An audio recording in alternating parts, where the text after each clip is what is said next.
ქვეყანაში არის გენოციდი. ეს არის ერის გენოციდი. ჩვენ ტაძარშიც კი წარმოიდგინეთ, ჩვენ ტაძარშიც კი ტოვებდნენ ხოლმე ამ ნარკოტიკებს.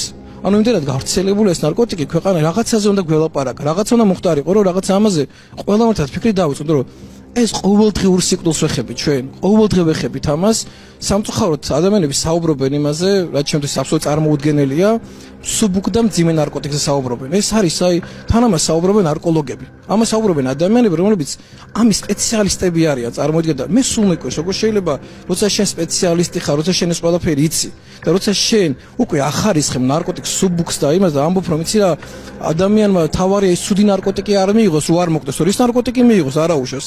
მაგრამ ეს ადამიანები ვერ ხვდება, როდეს ადამიანი ნარკოდამოკიდებული, ასე დამოკიდებულია, ეს ადამიანი ნებისმიერ ნარკომანს რო გითხო, რომელიც მე გამოვიდა მდგომარეობიდან, ან აზარტყმო თამაში ყველა ამბობს ერთამეს.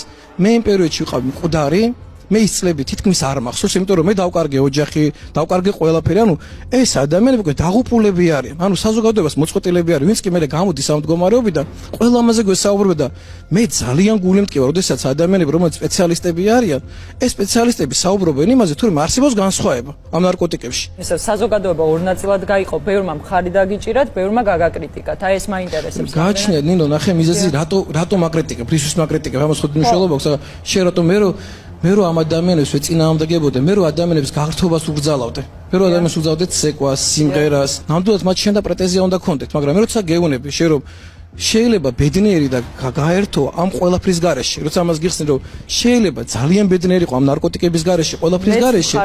ხო, მე მაგას ვესაუბრებ, მე არ ვესაუბრებ იმათ, რომ ახალგაზრდები რაღაც ჩავკეთ, პირიქით თუ ვინმე თავისუფლებაზე საუბრობს, ეკლესია საუბრობს თავისუფლებაზე.